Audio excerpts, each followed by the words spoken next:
Hello friends, welcome to वर्स GS.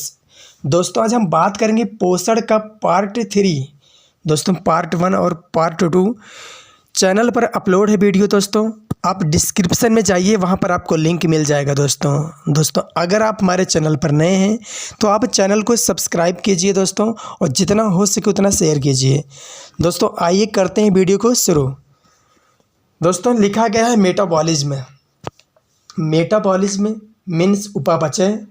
उपापचय क्या होता है दोस्तों? मानव शरीर के अंदर सभी जैव व रासायनिक अभिक्रिया को उपापचय कहा जाता है। दोस्तों, उपापचय होता है दोस्तों दो प्रकार का, एक होता है अपचय, एक होता है उपचय। अपचय को क्या बोला जाता है? कैटाबॉलिज्म। और उपचय को बोला जाता है दोस्तों एनाबॉलिज्म। कैटाबॉलिज्म क्या होता है दोस्तों? बड़े या जटिल अणु का छोटे या सरल अणुओं में टूटना। बड़े या जटिल अणु का छोटे या सरल अणुओं में टूटना, जैसे श्वसन। दोस्तों, एनाबॉलिज्म में क्या होता है? छोटे छोटे या सरल अणुओं का बड़े या जटिल अणुओं में टूटना। दोस्तों, यहाँ पर रोगो लिखा है, अणुओं में टूटना। दोस्तों, अब देखिए दोस्तों, जैसे पौधे अपना भोजन कैसे बनाते हैं दोस्तों? Glucose plus 6H2O plus CO2। दोस्तों, आप जानते हैं कि ये मिलकर बन जाते हैं एक। जानते हैं आप इसको? नेक्स्ट दोस्तों, पानी शरीर को ऊर्जा नहीं देता है। इसको आप नोट करके रखिएगा, ये एक फैक्ट होता है। दोस्तों, पानी क्या करता है? शरीर को ऊर्जा नहीं देता है।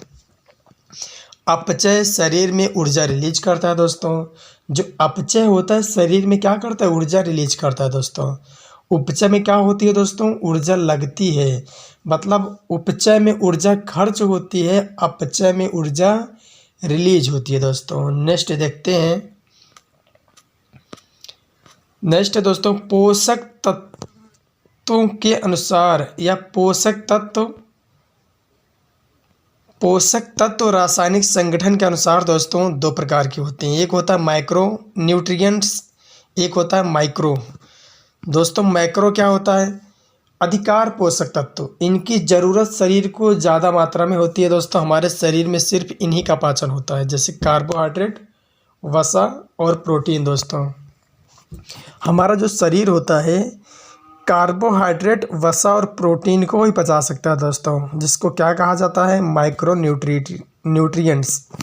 नेक्स्ट है दोस्तों माइक्रो है दोस्तों सूक्ष्म मात्रिक पोषक तत्व, इसकी हिंदी होती है। हमारे शरीर में इनकी ज़रूरत कम होती है।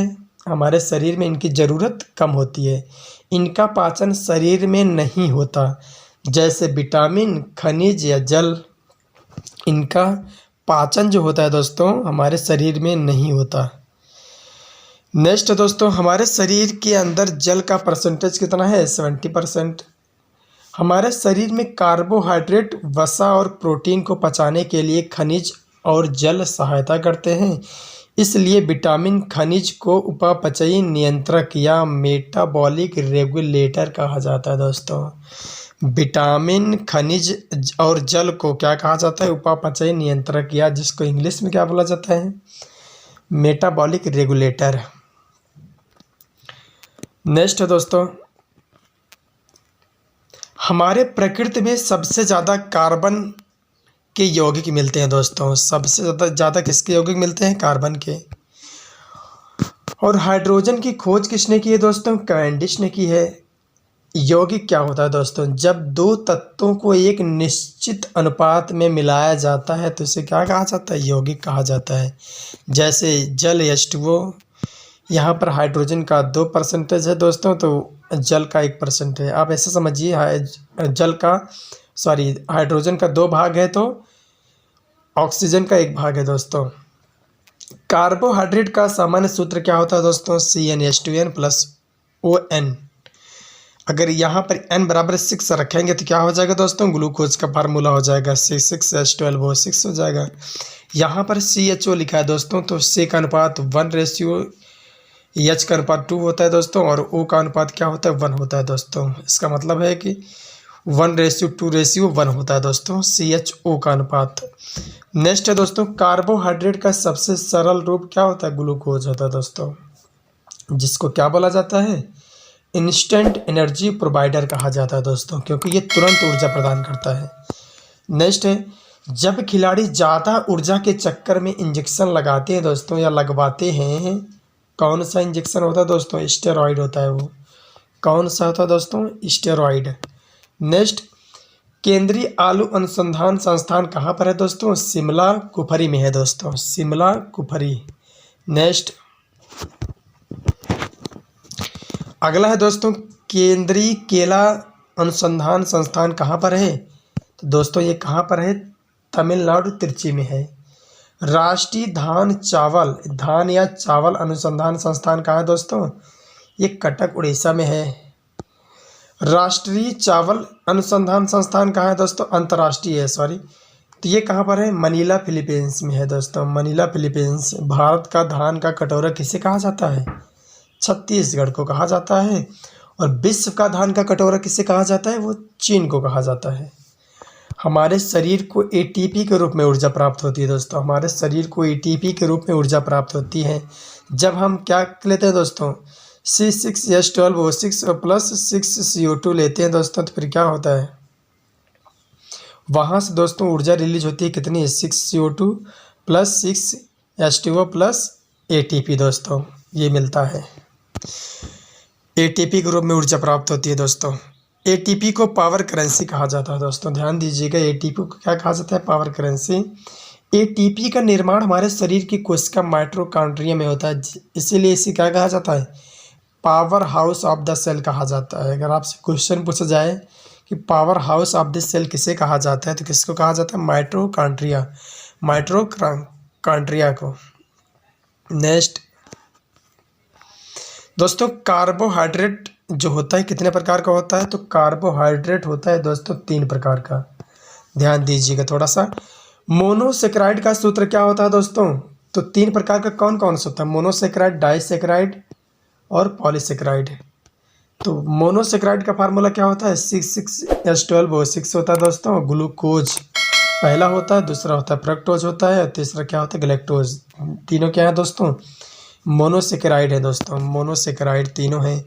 ग्लूकोज कहाँ पाया जाता है दोस्तों? हमारे ब्लड में पाया जाता है।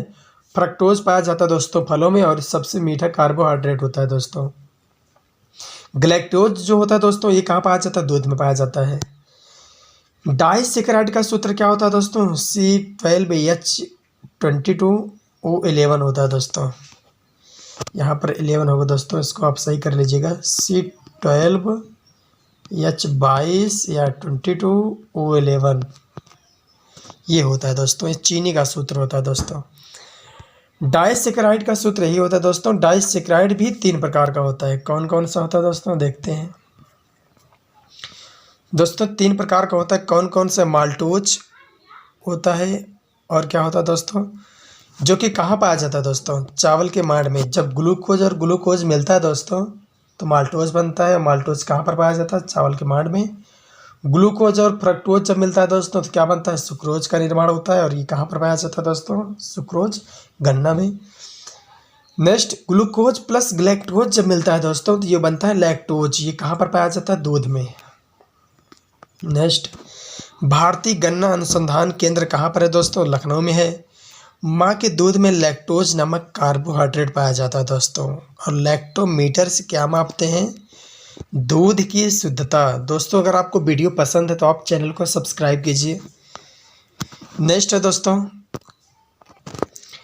नेक्स्ट है लैक्टिक एसिड दही या खट्टे दूध में पाया जाता है दोस्तों। लैक्टिक एसिड जो होता है दोस्तों या तो दही में पाया जाएगा या तो खट्टे दूध में पाया जाएगा। लैक्टोबैसिलस क्या करता है दोस्तों? लैक्टोबैसिलस एक क्या होता है दोस्तों? एक जीवाणु होता है जो क्या करता है? दूध को दही में बदलता है दोस्तों। एक होती है किण्वन प्रक्रिया। किण्वन प्रक्रिया के द्वारा क्या होता है दोस्तों? शराब का निर्माण होता है जिसको फर्मेंटेशन कहा जाता है दोस्तों। किण्वन प्रक्रिया की खोज किसने किया? लुई पाश्चर ने किया। पाश्चुरीकरण का खोज भी किसने किया? लुई पाश्चर ने। और रेबीज का टीका की खोज किसने किया? लुई पाश्चर ने किया दोस्तों। यहाँ से बहुत क्वेश्चन पूछे जाते हैं दोस्तों। नेक्स्ट है, पाश्चुरीकरण में मिल्क को कितने डिग्री सेल्सियस पर गर्म किया जाता है दोस्तों? 62 डिग्री सेल्सियस पर गर्म किया जाता है। कब तक? 45 मिनट तक दोस्तों। नेक्स्ट है दोस्तों पॉलीसेकेराइड। तीसरा है दोस्तों पॉलीसेकेराइड और इसका फार्मूला क्या होता है दोस्तों, C6H10O5 होता है दोस्तों, C6H10O5 होता है दोस्तों। ये कितने प्रकार का होता है, ये 3 प्रकार का होता है दोस्तों। कौन कौन सा होता है दोस्तों, सेलुलोज, स्टार्च और ग्लाइकोजन होता है दोस्तों। सेलुलोज और स्टार्च दोनों कहाँ पर पाया जाता है, प्लांट में पाया जाता है, और ग्लाइकोजन जानवरों की यकृत में पाया जाता है। नेक्स्ट है सबसे ज़्यादा रीजनरेशन पावर किसकी होती है, यकृत की होती है दोस्तों। यकृत की रीजनरेशन पावर होती है बहुत ज़्यादा दोस्तों। इसका निर्माण कई बार हम कर सकते हैं, लेकिन जो सबसे कम होता है दोस्तों मस्तिष्क का रीजनरेशन पावर होता है, क्योंकि एक बार मस्तिष्क में चोट लग जाती है दोस्तों तो वो उसका दोबारा से जनरेट कर नहीं सकते दोस्तों, दोबारा से वो सही नहीं हो सकता, इसलिए व्यक्ति की क्या होती है दोस्तों, तुरंत मृत्यु हो जाती है दोस्तों।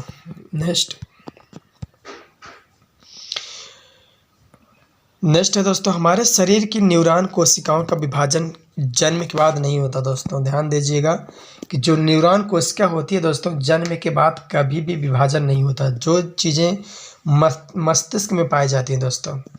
सेलुलोज का पाचन मानव शरीर में नहीं होता है। सेलुलोज का पाचन घास खाने वाले जानवर के शरीर में पच जाता है दोस्तों, लेकिन मानव शरीर में नहीं होता है। पेड़ पौधों की कोशिका भित्ति किसके बनी होती है, सेलुलोज की बनी होती है। पेड़ पौधे अपना भोजन किसके रूप में स्टोर करते हैं, मंड के रूप में या स्टार्च के रूप में स्टोर करते हैं। स्टार्च को पचाने के लिए हमारे शरीर में क्या पाया जाता है, लार में एक पाया जाता है टाइलिन नामक एंजाइम पाया जाता है दोस्तों। नेक्स्ट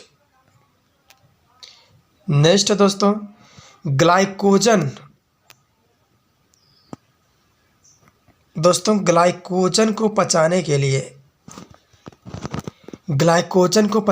लिए एमाइलेज एंजाइम का प्रयोग किया जाता है दोस्तों, जो कि क्या होता है, एक अग्नाशयी रस में पाया जाता है दोस्तों। Chemical factory of the body किसको कहा जाता है, लीवर को।